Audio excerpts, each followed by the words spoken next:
Hello everyone. Today we will see observer design pattern. Why I chose this topic for today's video is I was going through few blog links on the Google and I observed unnecessary the explanation was made bit complicated.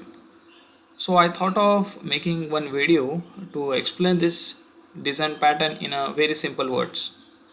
So let's try to understand this design pattern in this video.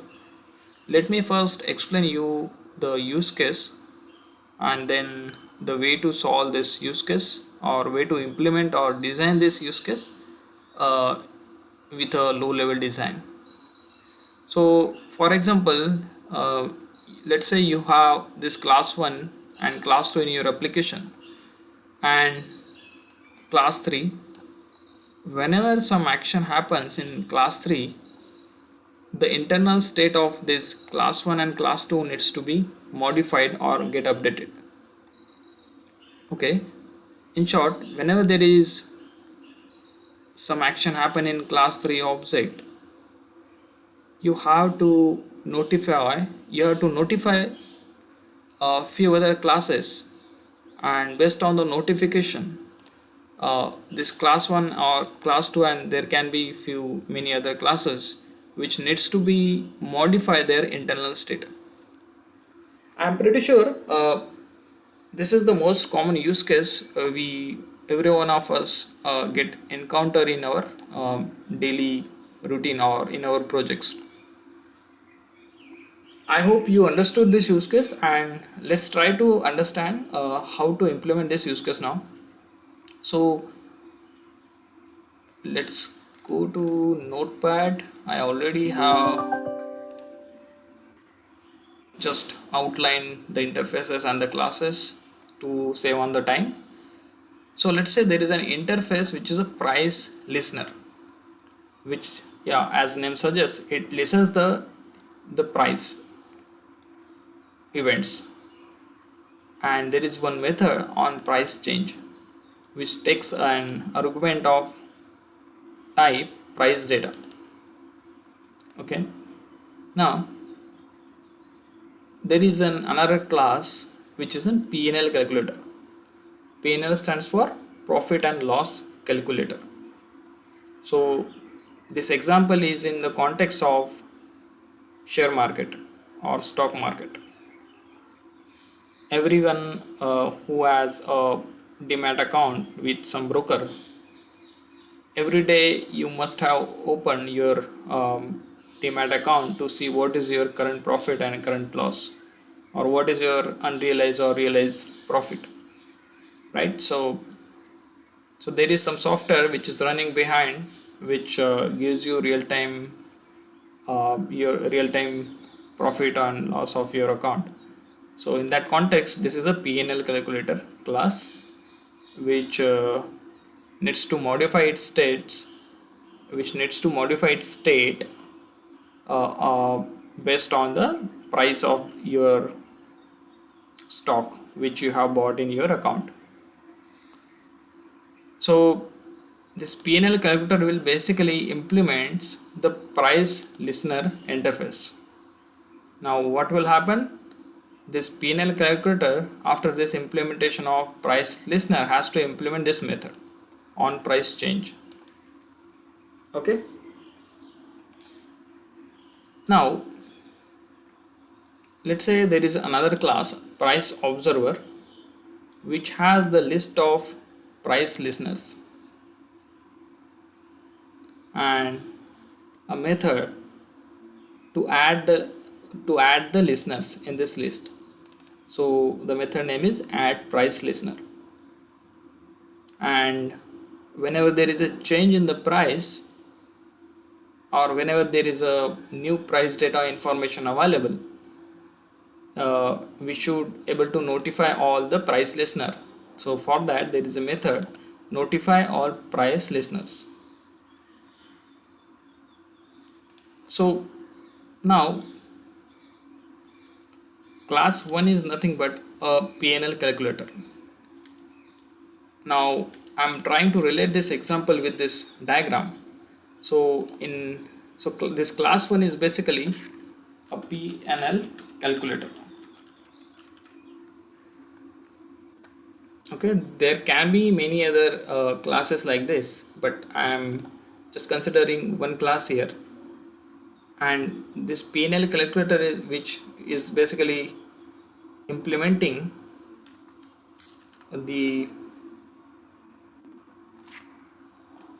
price listener. PNL calculator is basically implementing a price listener which has on price change uh, method in this interface.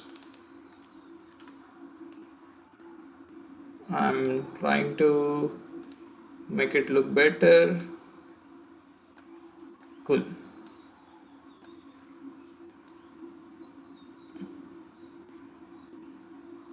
Okay, so this arrows is basically denote that these classes are implementing this price listener interface. So PNL calculator also has to implement this on price change method. Understood so far? Right.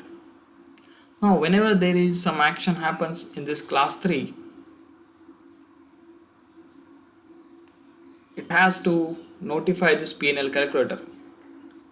In context of our example, class 3 is nothing but a like this class 3 will get information of the price data and some action happens in this class 3, right? Cool. Now coming back to our example, there is a class called price observer, right? So this class is nothing but a price observer class, and this price observer has the list of listeners. List of listeners means PNL calculator class 2. These are nothing but a list of price listeners because this class implements the interface price listener. So PNL calculator is of type price listeners, and price observer has the list of all these price listeners. List of the classes which implements the interface price listener.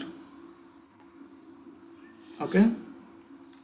Let me zoom out a bit so that we can see the complete diagram.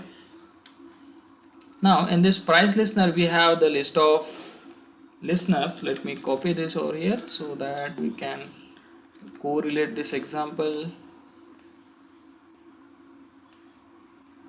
Okay, then we have a method called add price listener to add the listeners here.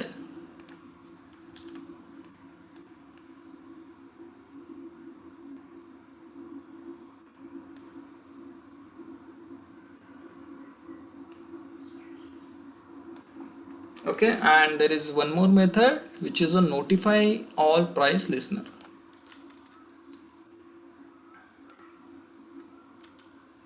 Sorry,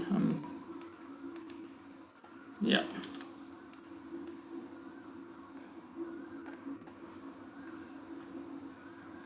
Now price observer will have the list of price listener, and whenever there is a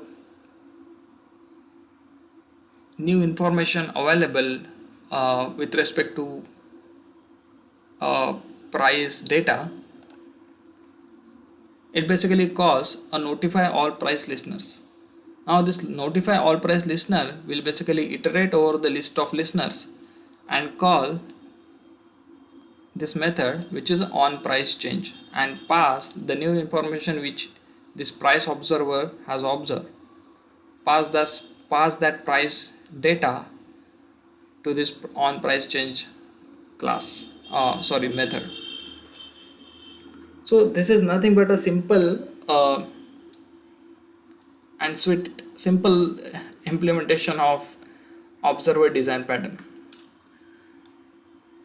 I noticed in various blogs over the Google, uh, the subject, observer, notifier, different classes people have tried to introduce um, in order to make the example very sophisticated, but that makes the things complicated and bit difficult to understand. So I thought of putting this simple example in front of you guys. I hope you like this, and I hope you understood this example. If you have any questions or doubts, you can anytime you can put your queries in the comment section of this video. I will try to uh, answer your or clear your doubts. uh, if you like this video, please subscribe to my channel for next video. Thank you for patiently watching this video.